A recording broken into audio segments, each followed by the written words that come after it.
उषा के आविर्भाव से दूर दूर तक दिशाओं में गुलाबी घटा छा गई। उगते सूर्य की पहली किरणों का स्पर्श पा पृथ्वी जाग उठी। पेड़ पौधे सैकड़ों तरह के तिरछे बांके होकर प्रकाश तक पहुंचने की कोशिश कर रहे हैं। उनका तो सारा जीवन ही एक पूजा है, सूर्य भगवान की पूजा। प्रकृति की अद्भुत रचनाओं में फूल ही सर्वाधिक पूर्ण और सर्वाधिक दिव्य है। अपनी सुकोमल सुंदरता, सुवास और चमकीले रंगों से वे आंखों को सुख देते हैं और इंद्रियों को मोहते हैं। लेकिन फूल छिपे रूप में हमें प्रभावित भी करते हैं। वे हमारे गंभीरतम संवेदन को छूते हमारी अंतरतम भावनाओं को व्यक्त करते हैं, जैसे हर्ष और परिपूर्ति, भक्ति और पूजा, प्रेम और स्मरण, शोक और पीड़ा। तो कुछ आश्चर्य नहीं कि इसी से फूल हर अवसर पर अर्पित किए जाते हैं। पूजा में प्रेम और मित्रता को प्रकट करने के लिए, हर्ष के या शुभ लगन के अवसर पर और शोक एवं विदाई के अवसर पर भी फूल अर्पित किए जाते हैं। फूलों की अपनी ही भाषा है, मूक पर सुवासित, सूक्ष्म पर सुमधुर। वो क्या सत्य है जो हर फूल की गहराई में छिपा हुआ इस तीव्रता से स्पंदित होता है कि हमारे अंतरतम को छू लेता है। कैसे हम भला उसे जान सकते हैं? कहते हैं बहुत पहले कोई अजाना आदमी पहाड़ी पर बैठा बड़ी चट्टान को अपनी हथौड़ी और छेनी से दिन रात तराशने में लगा रहता। गांव वाले पास से होकर गुजरते तो उस पर हंसते। एक दिन उस बेजान चट्टान के स्थान पर विराजमान थी एक सुंदर देवी। प्रातः सूर्य की किरणों से स्नात दिव्य आभा से चकमगाती। गांव वाले आश्चर्यचकित। पूछा, कैसे भला तुमने जाना कि ये यहां छिपी हुई थी? शिल्पी दूर देखता हुआ मधुर स्वर में बोला, क्योंकि मैंने इसे देख लिया था। शिल्पी की दृष्टि चट्टान को भेदकर उसमें देवी के दर्शन पा सकी। वो उसके आंतर सत्य को, वास्तविक रूप को पहचान सका।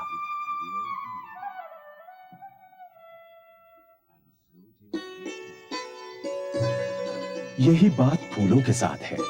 साधारण मामूली फूल हो या बड़ा भव्य, हर फूल अपना एक खास अर्थ, अपना आंतरिक सत्य अपने में लिए रहता है और उसे व्यक्त करता है।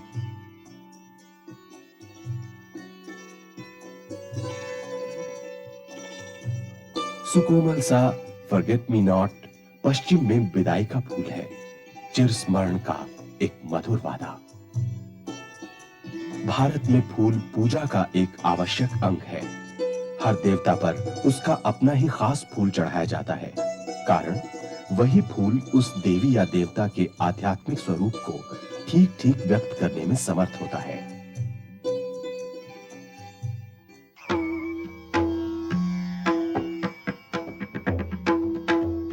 देवाधिदेव शिवजी की पूजा बेलपत्र और जंगली धतूरे के फूल से की जाती है।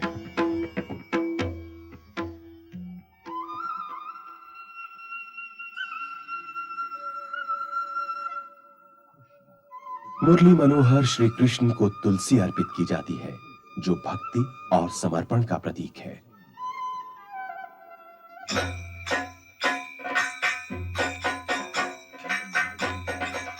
शक्ति स्वरूपिणी अशुभ विनाशिनी भगवती दुर्गा को गहरे लाल रंग का जवा का फूल चढ़ाया जाता है। ये ऊर्जा और शक्ति को छितराता है। एक ही फूल के संसार में अलग अलग स्थानों पर अलग अलग नाम हो सकते हैं, पर उसका मूल स्वरूप सब जगह वही एक रहता है। सूरजमुखी सूर्य की ओर मुख किए रहता है। शाश्वत प्रकाश की अपनी खोज में वो आकाश में सूर्य के पथ का अनुसरण करता है। सूरजमुखी की मूल वस्तु है प्रकाश की ओर मुड़ी हुई चेतना। ये प्रतीक है समस्त सृष्टि के आदि स्रोत सूर्य के लिए हमारी ललक का।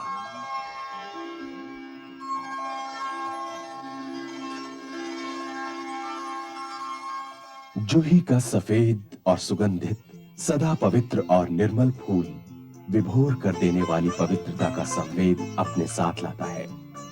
इसे जो भी नाम दिया जाए, अपनी दिव्य सुवास के लिए जूही सार्थः पवित्रता ही है।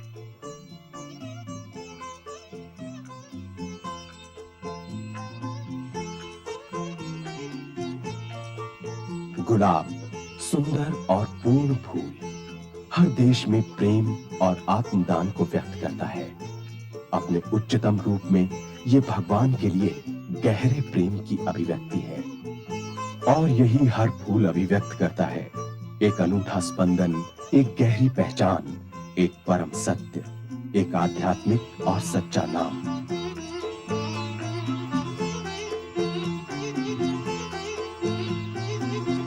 लेकिन प्रकृति के इन रहस्यों को हम कैसे बूझ सकते हैं और उनके अंतर में प्रवेश पा सकते हैं? कैसे हम अनकहे शब्दों को सुन सकते हैं और मूक भाषा को समझ सकते हैं? कैसे हम हर फूल में प्रकृति की, भगवान की ओर उठती हुई सुंदर अभीप्सा को महसूस कर सकते हैं? कैसे हम फूल के अंदर की गहराई में जा सकते हैं? कैसे हम उसके सच्चे अर्थ का पता पा सकते हैं?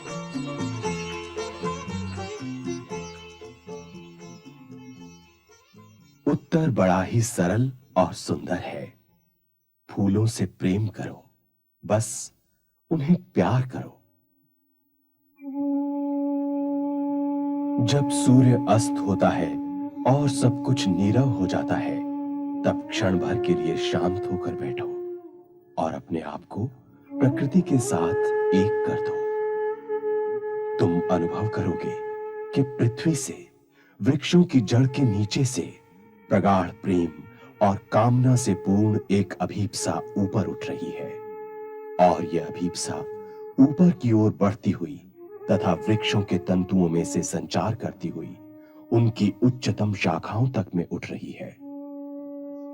उस वस्तु के लिए कामना जो प्रकाश लाती और सुख फैलाती है, उस प्रकाश के लिए जो चला गया है, जिसे वे वापस चाहते हैं, उनमें ये चाह इतनी पवित्र और इतनी तीव्र होती है कि यदि तुम वृक्षों में होने वाली गति को अनुभव कर सको, तो तुम्हारी अपनी सत्ता भी उस शांति, उस प्रकाश और प्रेम के लिए हार्दिक प्रार्थना करने लगेगी, जो अभी तक यहां अभिव्यक्त नहीं है।